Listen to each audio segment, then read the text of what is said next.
Três.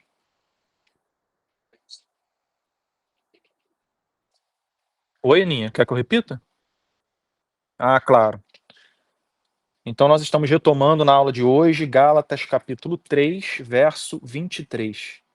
A gente vai até o 29, concluir o capítulo 3 e na semana que vem, né, como de costume, assim que eu termino um capítulo, a Ludmila, tudo bom, Maurício? A Ludmila entra com uma aula para tornar a experiência da EBD um pouco mais dinâmica e, e porque ela é professora, a gente quer fazer uso dos dons, né, da habilidade dela de lecionar.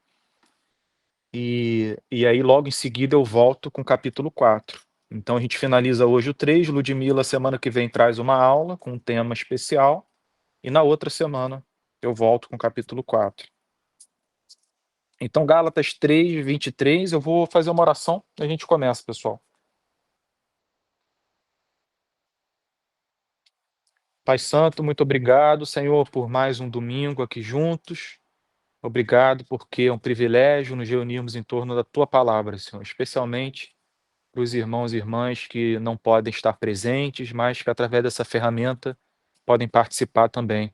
Pedimos que o Senhor nos abençoe, pedimos que o Senhor edifique o nosso espírito, que a gente saia mais encantado com a Tua palavra, com o Evangelho, pois sabemos que esse é o Seu desejo, Senhor. E também era o desejo do apóstolo Paulo, ao instruir essa igreja da Galácia, de que eles compreendessem a excelência, a grandiosidade do Evangelho, do Teu chamado e então vivesse de uma maneira digna de algo tão especial, de valor incalculável, Senhor. Então, assim nós oramos, pedimos perdão também pelos nossos pecados, em nome de Jesus, amém. Então, gente, capítulo 3, verso 23. Bom dia para quem entrou agora. Diz o seguinte: vou fazer a leitura do 23 ao 29, e a gente passa verso por verso. Mas, antes que viesse a fé, vocês percebam que o apóstolo Paulo ele iniciou um novo subtópico aqui, né? Por quê? Porque ele vai desenvolver um pouco mais o tema que ele já tem abordado desde o início do capítulo 3, que é a doutrina da justificação pela fé. Contudo, ele vai fazer uso de uma nova analogia. Então, por isso que a gente tem um novo subtópico aqui. É o mesmo tema, mas visto por um outro ângulo, o que iria ajudar essa igreja a compreender muito melhor a importância dessa doutrina. Então diz assim: mas antes que viesse a fé, estávamos sob a tutela da lei, e nela encerrados, para essa fé que no futuro haveria de ser revelada. De maneira que a lei se tornou nosso guardião para nos conduzir a Cristo, a fim de que fôssemos justificados pela fé. Mas agora que vê a fé, já não permanecemos subordinados ao guardião. Pois todos vocês são filhos de Deus mediante a fé em Cristo Jesus. Porque todos vocês que foram batizados em Cristo, de Cristo se revestiram. Assim sendo, não pode haver judeu, nem grego, nem escravo, nem liberto, nem homem, nem mulher, porque todos vocês são um em Cristo Jesus. Verso final: e se vocês são de Cristo, são também descendentes de Abraão e herdeiros segundo a promessa. Pessoal, são versos maravilhosos, fantásticos, e eu imagino que a questão do guardião e de nós estarmos sujeito à lei e durante um tempo, até que se cumprisse a vinda da promessa sobre as nossas vidas e a gente se encontrasse livre. Eu sei que isso pode gerar bastante confusão, mas eu vou tentar explicar para vocês da melhor forma possível. No verso 23, o apóstolo Paulo diz assim: mas antes que viesse a fé, estávamos sob a tutela da lei e nela encerrados, para essa fé que no futuro haveria de ser revelada. Percebam que aqui ele coloca a doutrina da justificação pela fé sob, né, a influência da predestinação e da eleição.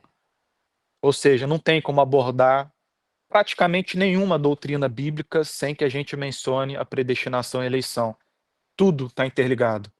Porque quando a gente exclui a doutrina da predestinação, que ensina que o direito de escolha, de derramar misericórdia e a sua graça sabe, é de âmbito exclusivo de Deus, quando a gente exclui isso, a gente concede mérito ao ser humano.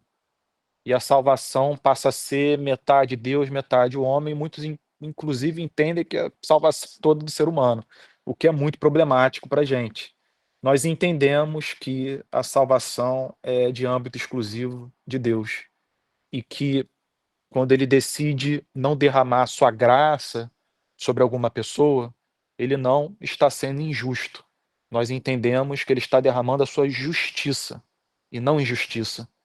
Ele não é injusto por derramar sua misericórdia e muito menos injusto por reter sua misericórdia, pois ele sempre age com justiça. Até sobre aqueles que ele agiu com misericórdia, ele está sendo justo, porque Jesus pagou pelos pecados destes. Entendem? Então ele não está sendo injusto com ninguém. Só que isso gera muita confusão na cabeça das pessoas. As pessoas geralmente não aceitam a doutrina da eleição. Tem muito problema com ela. Atacam com frequência Lutero, Calvino, como se eles tivessem inventado isso. O problema é que isso está em toda a Bíblia. E quem mais falou sobre eleição em toda a Bíblia, né, comparando profeta com profeta, apóstolo com apóstolo, quem mais falou foi Jesus. Ele sempre deixou claro que o pai tinha o seu rebanho, as suas ovelhas, que havia entregue elas ao filho e que o filho não perderia nenhuma sequer delas. E com seu próprio poder as haveria de salvar, ofertando a sua própria vida. Então, a eleição a gente deve sempre lembrar que quem tem dificuldade com ela, embora seja totalmente razoável a pessoa não compreender plenamente, isso é totalmente razoável. Se insurgir contra, é você se ver numa batalha com o próprio texto, com a própria Bíblia, e, consequentemente, com Jesus, com aquilo que ele ensinou. Então a gente deve lembrar disso. Aqui, o apóstolo Paulo, ele sai um pouco da experiência de conversão dos Gálatas, nesse verso 23, pois, como vocês devem lembrar, nos versos anteriores, ele falou bastante sobre a experiência de transformação que eles passaram. O Espírito Santo estava agindo, milagres estavam acontecendo, eles haviam ouvido a pregação do apóstolo como se Jesus tivesse sido apresentado diante deles como crucificado. Tudo isso era o apóstolo Paulo enfatizando a conversão. Vocês se converteram pelo ouvir, e ouvir a palavra de Deus, não foi pela vida de vocês. Então, depois de estabelecer esse ponto que era muito importante para a argumentação dele, ele volta no tempo. E ele vai para aquele tempo assim que a gente pode dizer que excede a nossa compreensão, que é aquilo que Deus decretou que haveria de fazer, que ele decidiu fazer antes do nosso nascimento. Ele nos separou, sabe, antes que a gente fosse para o ventre da nossa mãe. É um privilégio. E, e é isso que ele quer dizer com as palavras antes que viesse a fé. Isso equivale a você dizer antes que vocês tenham se convertido. Isso antecede a conversão que eu estou falando a respeito agora. Estávamos sob a tutela da lei e nela encerrados. Estávamos sob a tutela da lei e nela encerrados. Eu vou ler o verso 24 para falar sobre os dois juntos, porque eles são um complemento um do outro. Para essa fé, né, estávamos encerrados sob a tutela da lei, para essa fé que no futuro haveria de ser revelada. Então, mais uma vez, eleição. Deus determinou que haveria de revelar fé a cada um do seu povo, num determinado momento. O meu aconteceu em 2012, por volta do mês de maio. Eu tinha 22 anos de idade, hoje eu tenho 35. E foi quando essa fé, sabe, foi revelada no meu coração. Embora eu tenha nascido num lar cristão, na denominação presbiteriana, por exemplo, meu pai já era pastor quando eu nasci, se eu não me engano. Eu acho que sim, porque o ministério dele na Barra tem 35 anos, e eu tenho 35 anos. Então, assim, eu nasci com a igreja sendo fundada no Rio. A igreja que ele liderou, né, como pastor titular por 34 anos. Então, era uma fé que haveria de ser revelada na minha vida. E o apóstolo Paulo atribui isso à própria vida dele, no início da epístola. Como vocês estão lembrados, ele menciona a própria conversão. E agora ele parte para a conversão dos Gálatas. Por quê? Porque Deus age da mesma forma com o seu povo. Sabe? Ninguém é convertido de surpresa. A surpresa é para a pessoa, mas Deus sempre tinha, sempre teve as nossas vidas sendo conduzidas para um determinado fim, sabe, para um determinado momento de inflexão, de mudança total. E uma das coisas mais lindas sobre essa doutrina para mim, é que ele nos preservou até esse momento. Ele impediu que qualquer coisa, sabe, subtraísse a nossa vida antes da nossa conversão, sabe. Então a quantidade de livramentos, né, que eu tenho na minha memória, especialmente a minha família, que lembra de situações impressionantes que eu poderia ter morrido e não morri, né, e eu acredito que muitos de vocês também. E isso antes da nossa conversão é algo surpreendente, né, que mostra o amor de Deus por nós, né. E no verso 24, complementando o 23, ele diz o seguinte: "De maneira que a lei se tornou nosso guardião". A palavra que o apóstolo Paulo usa no grego aqui era uma palavra muito comum para, as pessoas do primeiro século. Ele usa um termo que equivale ao pedagogo. Só que o pedagogo da época era diferente do que a gente entende hoje. As famílias que tinham condição no primeiro século, elas pagavam uma pessoa para que instruísse, desse direção e cuidasse do filho na infância até que ele completasse a sua maioridade. Então esse era o papel do pedagogo, não eram todas as famílias que tinham esse privilégio, mas as que tinham faziam uso para os seus filhos. Então todo mundo sabia o que significava esse termo, guardião, né. Então, quando ele diz que a lei se tornou nosso guardião para nos conduzir a Cristo, o que ele está dizendo é que Deus fez uso da sua lei, que foi inserida no coração de cada ser humano, para nos conduzir ao longo da nossa vida até o determinado momento da nossa conversão. Né, agora alguém poderia perguntar: "Mas como assim, Pedro? Como assim essa lei, haveria de nos conduzir? Qual seria o seu papel na nossa vida, já que a gente só passa a amar a lei depois da conversão? A gente só passa a ter prazer nela depois da conversão, muitas vezes até compreendê-la verdadeiramente depois da conversão". E aqui, eu diria para vocês que o papel de atuação da lei, ele foi no sentido de nos, eh, coagir, restringir e dessa forma, impedindo que nós vivêssemos, com uma consciência cauterizada, insensível aos valores que Deus inseriu no nosso coração. O que eu quero dizer com isso para vocês é que o cristão, antes de se tornar cristão, ele vive um dilema, um conflito. Algo dentro dele, sabe, sempre, o acusou de estar errado. É aquilo que Cristo disse ao apóstolo Paulo, no dia da conversão dele em Damasco. Ele se revela através de um grande brilho e diz ao apóstolo Paulo: "Paulo, por que você está me perseguindo? Dura coisa é recalcitrar contra os aguilhões. Dura coisa é recalcitrar contra os aguilhões". O que que significa? Ele disse para Paulo que Paulo estava numa luta semelhante à luta que um boi poderia ter com aquele que o estava alfinetando, para ser conduzido. O aguilhão era usado para você conduzir o boi que estava levando a carroça. Se ele fosse muito para um lado, você batia nele pela direita, se ele fosse muito para o outro, você batia pela esquerda. E era uma ponta, era uma espécie de vara com algo pontudo, que machucava o animal, e fazia com que ele andasse na linha. O que Deus quis dizer a Paulo, e que Paulo quer dizer aqui à igreja da Galácia, é que a lei ela funcionou dessa maneira em nossas vidas, e foi usada por Deus assim. No sentido de que a lei, embora nós não tivéssemos prazer nela, não amando, ela nos manteve de uma certa forma na linha.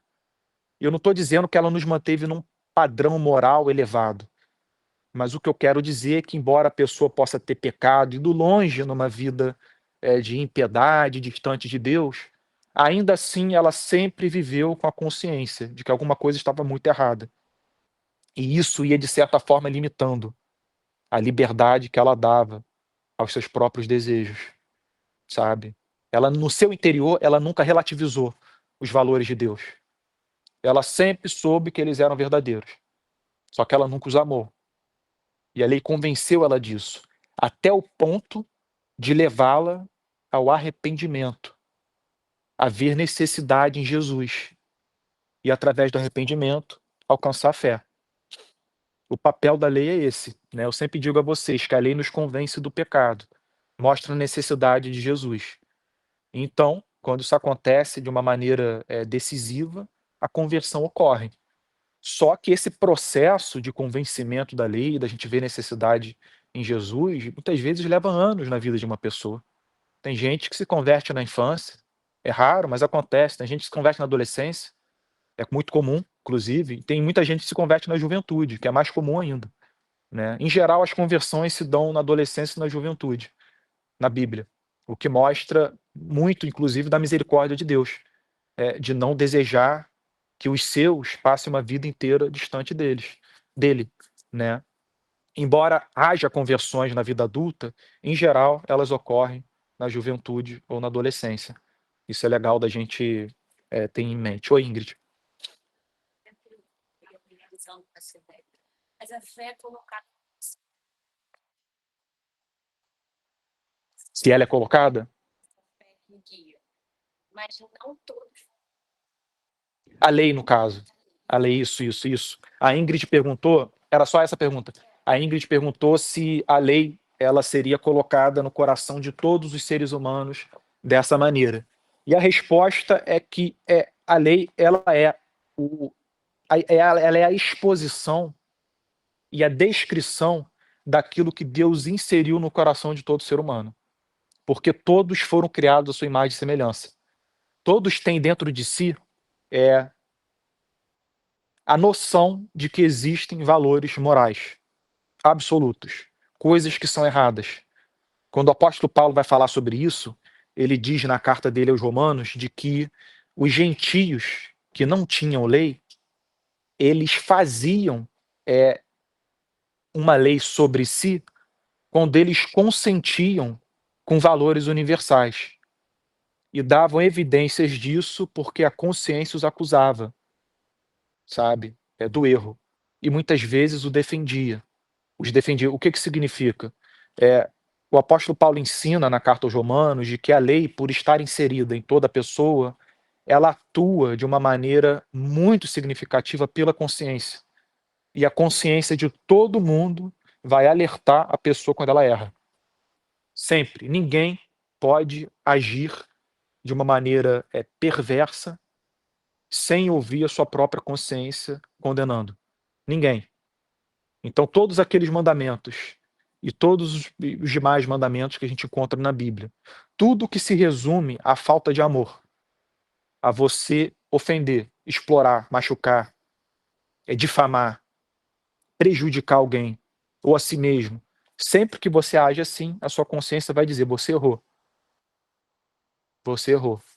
O Martin Lloyd Jones, ele tinha tanta convicção dessa doutrina e ele achava ela tão importante que no sermão dele sobre Romanos, na qual o apóstolo Paulo menciona que a lei atua no judeu e no gentio, muito embora o gentio não tenha lei, o Martin Lloyd Jones diz é impossível o ser humano encontrar felicidade.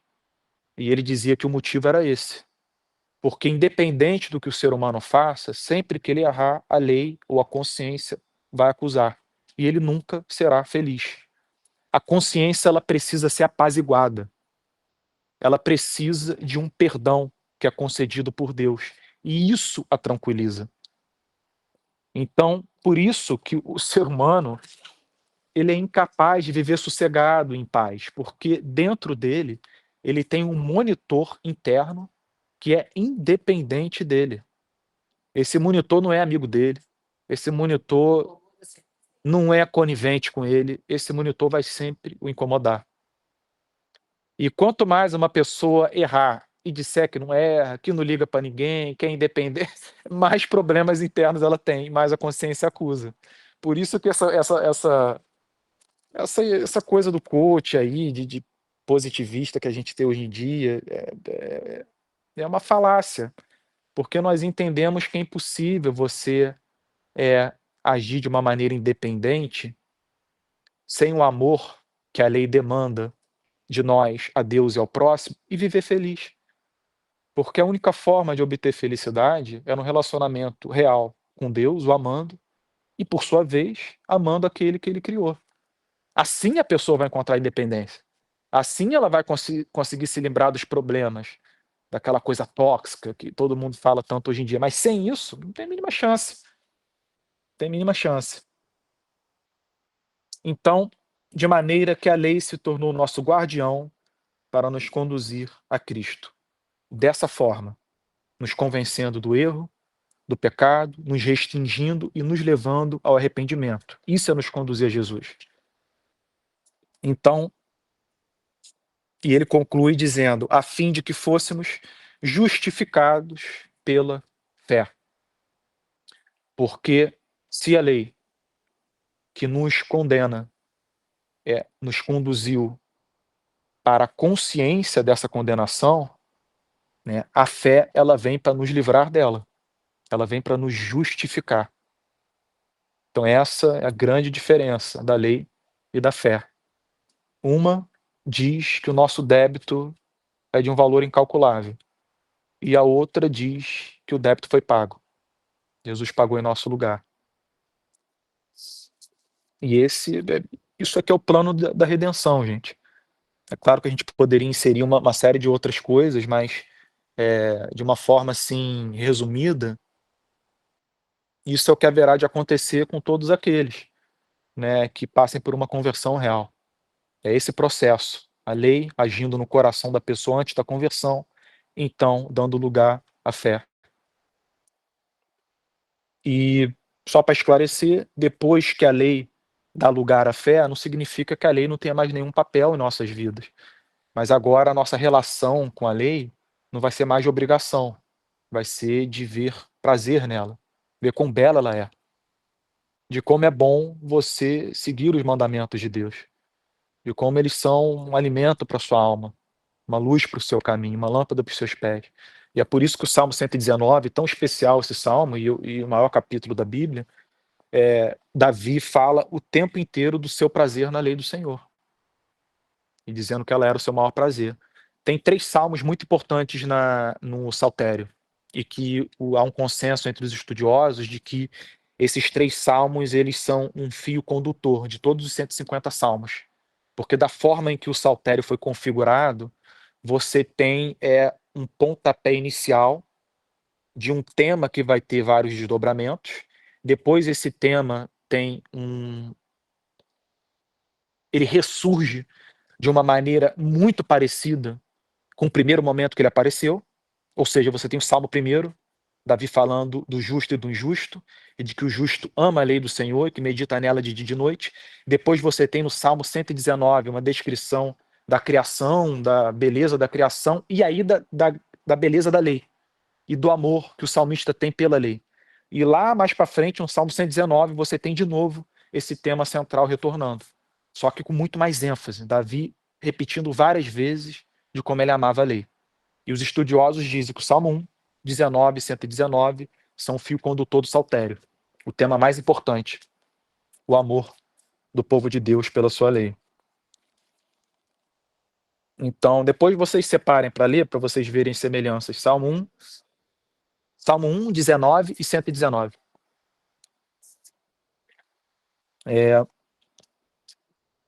Então a gente vai agora para o verso 26. Alguma dúvida? Verso 25, perdão. Alguma dúvida no verso 23 e 24? Ou deu para entender a analogia que o apóstolo Paulo faz? Era uma analogia daquele tempo, que haveria de facilitar a compreensão dos Gálatas, dentre os quais muitos eram pobres, escravos, analfabetos. Essas analogias eram importantíssimas para a época. Então tá, vamos lá então, verso 25. Mas agora que veio a fé, já não permanecemos subordinados ao guardião, ou à lei. Agora que a fé veio, a lei que nos obrigava a cumprir de maneira perfeita os mandamentos deu lugar a esse perdão concedido, a esse débito pago. Nós não precisamos viver uma vida perfeita. E pecados vão acontecer. A gente tem que entender, aceitar, lutar contra eles, né? Mas nós não devemos deixar que os nossos tropeços esmaguem a nossa consciência, coloquem peso demais sobre as nossas vidas, porque nós entendemos que o perdão que Jesus concede é eterno. É um perdão capaz de perdoar Davi, Salomão, e eles cometeram atos abomináveis, inacreditáveis, né? E foram chamados de verdadeiros amigos de Deus. Davi é considerado um homem segundo o coração de Deus, e Salomão, antes dele nascer, Deus disse a Davi: o seu segundo filho viverá com Batseba, e eu o amarei. Então, assim, né, pessoas cometeram muitos erros, mas ainda assim Deus os amava. Então a gente deve sempre buscar conforto nessas histórias, porque muita gente, esquecendo a riqueza e a grandiosidade do perdão que Jesus concede, vive uma vida assim de muita culpa, por erros que cometeu no passado, no presente, às vezes vícios que quer vencer e não consegue. O simples fato de você ter algum tipo de vício, não estou falando de droga, mas algum tipo de vício moral, alguma dificuldade de caráter, e você não conseguir vencê-lo, isso não significa que você não se converteu. Na verdade, uma das maiores características do cristão, uma das principais, é ele viver numa luta incessante com a própria carne. Essa é a descrição do crente. O não cristão não enfrenta essa luta. Quando o apóstolo Paulo vai falar mais na frente sobre a carne e o espírito, no capítulo 5 de Gálatas, ele diz: pois a carne milita contra o espírito e o espírito contra a carne. Ele está falando do cristão. Quando Lutero vai comentar esse verso de Gálatas, capítulo 5, ele diz: baseado nesse verso, eu afirmo para vocês que o cristão não é um vitorioso. Ele é alguém que luta. Ele é alguém que resiste à palavra que Lutero usa, sabe? Então a ideia de vitória, quando Jesus voltar, essa vida é a vida de luta. E nós vamos ter que enfrentar essa luta interna durante toda a nossa vida. E, de certa forma, isso é muito confortador. É claro que a gente deseja se ver livre, mas é confortador o fato da gente não precisar ser esmagado pela culpa. Faz parte do plano de Deus para as nossas vidas de que nós enfrentemos essa batalha. E sempre que a culpa vier com peso, a gente deve usar a doutrina contra a culpa. Porque a culpa, ela vem com condenação. Ela vai dizer: você errou aqui, você errou aqui, você fez isso, você não consegue fazer isso, você é incapaz de mudar.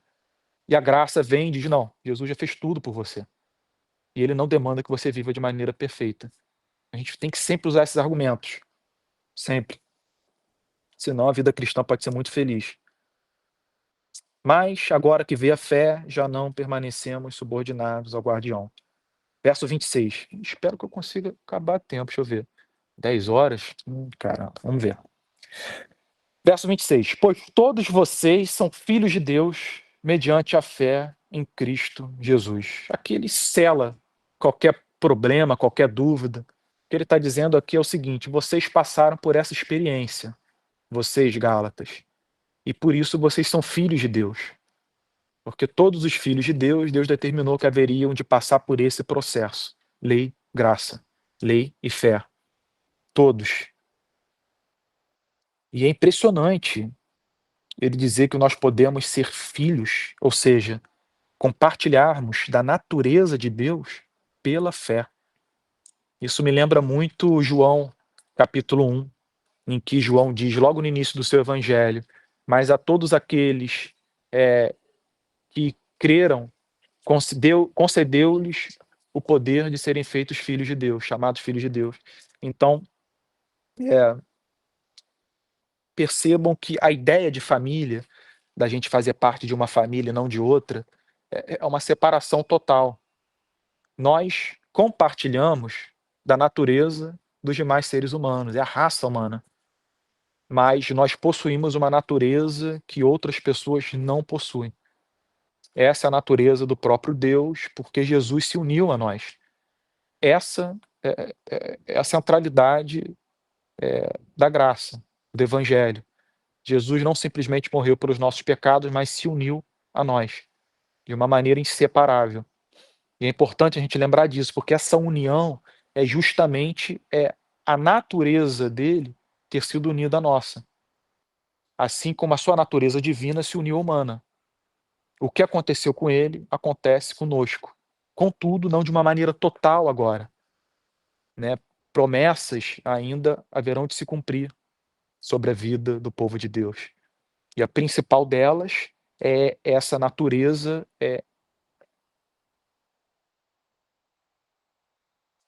sendo consumada.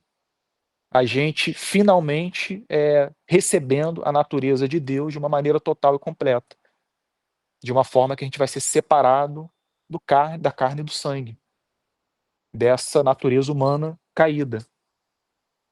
Então é importante a gente lembrar que ser família, ser parte da família de Deus, é você fazer parte da sua natureza. E isso é possível por causa daquilo que Jesus realizou. Porque todos vocês, verso 27, que foram batizados em Cristo, de Cristo se revestiram. Aqui ele traz a doutrina do batismo. Por quê? Porque você possuir a natureza de Deus e fazer parte da sua família é justamente o que o batismo simboliza. O ato de botar um pouco de água na cabeça da criança, do adulto, do jovem, ou de mergulhar a pessoa num rio, numa piscina, ir para o Rio Jordão, esse ato simboliza uma realidade invisível, muito específica e real. E essa realidade é a união de Jesus conosco. E é por isso que o apóstolo Paulo apresenta o batismo. Todos vocês que foram batizados, que morreram para a sua vida passada e foram trazidos de volta para uma nova vida em Cristo, todos vocês de Cristo se revestiram, que ele diz. A vida de Jesus, parte da vida de Jesus se encontra dentro de vocês.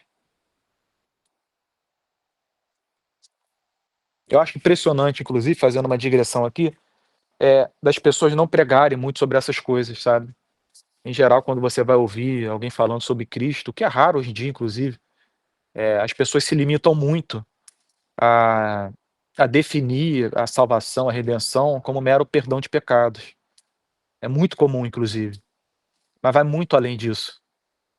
E é curioso, é até um mistério para mim, por que que pregadores não se aprofundam mais no que realmente está envolvido no plano de redenção. Por que que eles se limitam tanto ao perdão? Né? É um mistério, não sei por quê. Mas os apóstolos não tinham essa limitação. Eles não permitiam nunca que a sua pregação e o seu ensino fosse limitado pelo mero perdão. Eles sempre falavam sobre todas as riquezas da graça de Deus. A união com Jesus, o reino dos céus, sabe, a glorificação, tudo. Eles sempre abordavam tudo. Felizmente, hoje em dia, isso é raro. Então, verso 27, porque todos vocês que foram batizados em Cristo, de Cristo se revestiram. Verso 28. Assim sendo, não pode haver judeu, nem grego, nem escravo, nem liberto, nem homem, nem mulher. Porque todos vocês são um em Cristo Jesus. O que ele está dizendo aqui? Não existe gênero? Não é isso. Ele está dizendo que não existe mais diferença entre o povo que Deus resgatou do Egito e que concedeu uma linhagem, sabe, uma herança, de todos os gentios que nasceram em outro continente, que não tem relação alguma com o povo judeu. Ele está dizendo que não tem nada a ver um escravo com um homem livre. O que ele está dizendo é que aos olhos de Deus, não. Aos olhos de Deus, ele nos enxerga como pessoas que foram alvo da mesma graça, na mesma extensão. Deus não derramou mais graça sobre o apóstolo Paulo do que sobre a vida de vocês, ou a minha vida.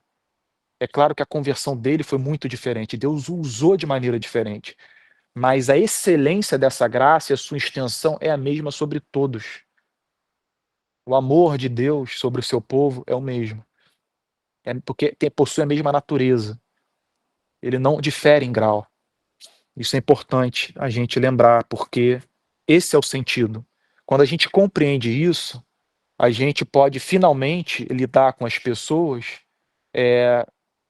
sem aquela concepção de prediletos ou não, de superiores ou inferiores, de pessoas especiais ou menos especiais. Mas a gente passa finalmente a enxergar os irmãos, as irmãs como um corpo, sabe? A analogia que Paulo usa quando ele fala do corpo é um negócio sensacional. Ele fala: olha, existem membros muito importantes no nosso corpo, mas lembrem-se que não são esses que nós revestimos de honra. Nós revestimos de honra os menores. A gente não coloca anel no peito, na cabeça, a gente coloca anel no dedo. A gente não coloca pulseira na cabeça, a gente coloca pulseira no punho. Os membros mais inferiores, nós revestimos de maior graça e glória, diz o apóstolo Paulo, tentando mostrar que deve haver um equilíbrio. Aos olhos de Deus, é assim que nós devemos ver uns aos outros, né? Então é algo belíssimo. E é por isso que ele diz: não tem judeu nem grego, escravo nem liberto, homem nem mulher. E é evidente que o desejo do apóstolo, o desejo de Cristo, quando ele ensinava sobre essa igualdade, né, entre o seu povo, era de que nós pudéssemos viver em paz com base nisso. Infelizmente, nós nos demonstramos incapazes de viver em paz. Contudo, quanto melhor alguém compreender essa doutrina, melhor ela vai viver com o próximo. Então esse é um dever de cada um. É uma responsabilidade que eu não posso passar essa minha responsabilidade para o João ou para o Rafa. Eu tenho que tomar cuidado na minha vida com a forma que eu enxergo o meu irmão em Cristo. E tenho que tomar cuidado na forma que eu lido com ele. Eu estou me vendo como superior de alguma maneira, né? Isso é muito delicado, é sutil e é o pontapé assim para o orgulho desvirtuar alguém, né? A gente tem que lembrar sempre de que Deus nos enxerga dessa forma que Paulo está mencionando. Não há judeu nem grego, não há povo especial e um povo secundário. Não há nem homem nem mulher, não há concepção de inúmeras gerações sobre a preeminência do homem, de que a mulher é serva, o homem é o cabeça e a mulher não. Não tem nada disso. Deus está dizendo que vê os dois igual, muito embora ambos possuam características diferentes. E ele também diz que não há liberto nem escravo, que é belíssimo, porque isso implica na forma que você lida com seu servo, com seu empregado. Tá? Tem muito cristão que trata mal o seu servo, o seu empregado. Por que trata mal? Porque muitas vezes compreende que a Bíblia endossa, sabe, essa sujeição que o Senhor deve ter sobre o escravo, ou o servo, ou o empregado, essa prioridade, essa superioridade. Perde de vista o que Paulo ensina aqui, ensina em tantas epístolas, de que a gente deve tratar aqueles que nos servem como pessoas tão amadas por Deus quanto nós somos. Nem um pouco a menos. Nem um pouco a menos. Infelizmente, esse eu acho que é um tema muito delicado. Ainda mais num país como o nosso, tão acostumado com a profissão de empregada, né? E que não é regulada por essa visão bíblica. E eu estou falando do nosso meio, não estou nem falando sobre não cristão. O que a gente tem que exigir do não cristão? Nada. Estou falando da gente. Nós, cristãos, geralmente tratamos muito mal aqueles que prestam serviço a nós. Pagamos muito mal, remuneramos muito mal, né? Então, esse é muito delicado isso aqui. Mas para finalizar, porque eu já estou avançando um pouquinho, bom dia, gente. Vou finalizar então com o verso 29. E ele conclui o raciocínio. Eu poderia ficar mais tempo no verso 28, pessoal, tão especial que ele é. Mas eu vou partir para o 29, para a gente poder concluir o capítulo 3. Verso 29, verso final do capítulo 3 de Gálatas. E se vocês são de Cristo, são também descendentes de Abraão e herdeiros segundo a promessa. Então, o que ele está dizendo é que a herança que Deus reservou para Abraão, esse homem chamado por Deus e que recebeu a fé, é uma herança que não tem ligação étnica. Você pode ser um descendente de Abraão sem ter nenhuma relação com o povo hebreu ou judeu, nenhuma ascendência que remonte a eles. E isso é importante também porque nos lembra, mais uma vez, da extensão do chamado de Deus. A extensão da sua salvação é para toda tribo, língua, nação, para toda raça. É para todo aquele que tiver ouvidos para ouvir, olhos para ver. Para todo aquele que ouviu o Espírito Santo. E isso, para a gente, talvez não tenha não seja tão impactante de ouvir o que eu estou dizendo, mas no primeiro século, com aquela forma legalista que as pessoas compreendiam a aliança de Deus com o povo hebreu e com o povo judeu no Antigo Testamento, era muito intensa no primeiro século.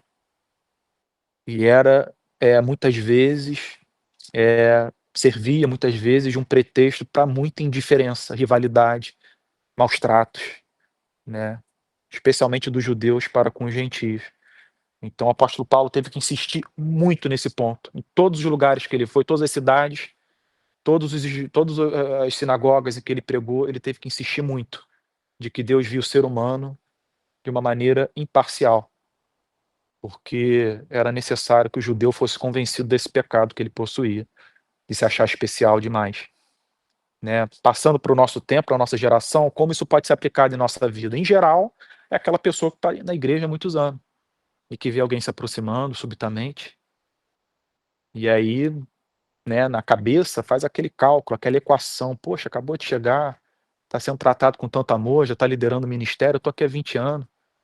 E aí, depois daí, desanda a relação com a pessoa, começa a agir com uma ar de superioridade, né, o que é praticamente igual ao que o judeu fazia com o gentio. Esse gentio não faz parte da aliança com Deus. Deus não se revelou aos seus antepassados, revelou aos meus.